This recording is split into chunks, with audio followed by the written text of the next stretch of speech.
जय हिंद बच्चों।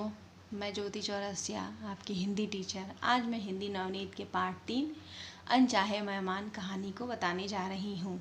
तो इस कहानी में गोपाल नाम का एक व्यक्ति जो कि किशनपुर गांव में रहता था।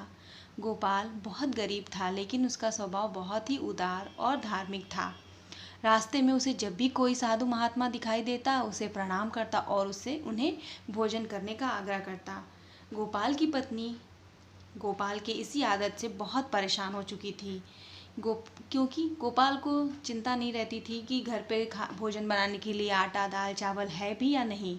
मालती चूल्हे चौके का काम निपटा कर जैसे ही आराम करना चाहती, गोपाल किसी न किसी को ले आता और मालती को फिर से भोजन बनाना पड़ता।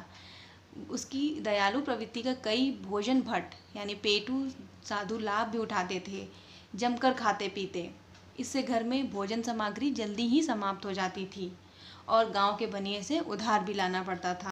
एक दिन गर्मी की दोपहर में जब मालती रसोई घर में काम कर रही थी, अचानक उसने खिड़की से देखा कि सामने से 3 मोटी तोंद वाले साधु उसकी घर की ओर चले आ रहे थे।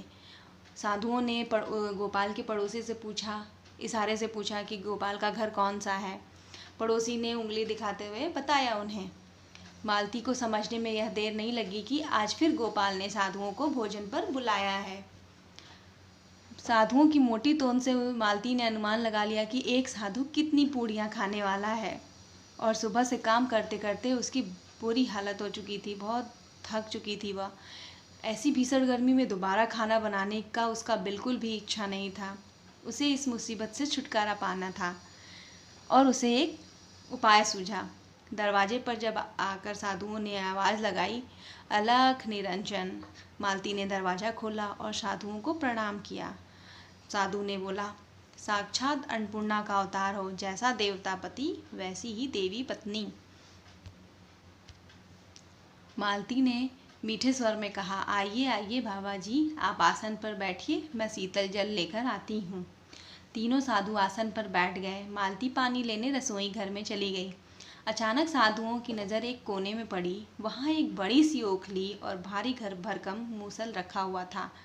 उसके पास एक थाली रखी हुई थी जिसमें एक दिया जल रहा था और कुछ फूल और चावल रखे हुए थे।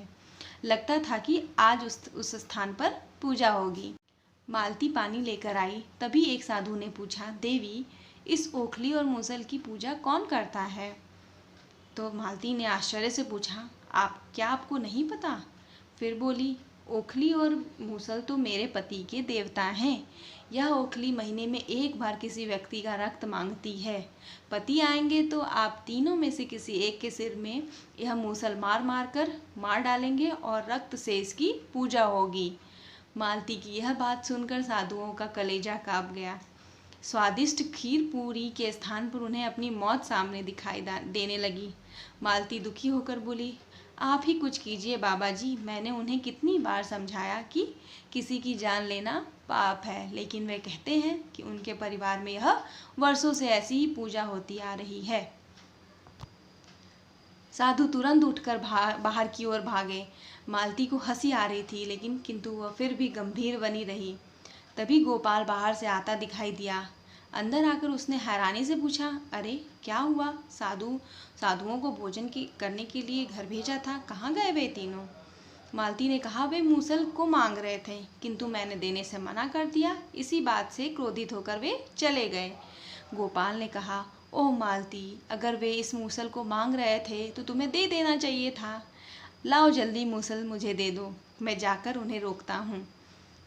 तीनों साधु जल्दी जल्दी गांव से बाहर चले जा रहे थे। तभी उन्हें पीछे से गोपाल की आवाज़ सुनाई दी।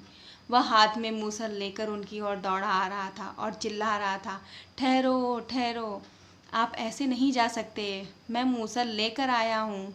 साधुओं ने समझ लिया कि आज गोपाल उनको नहीं छोड़ेगा। वे सिर पर पैर रखकर भाग गए।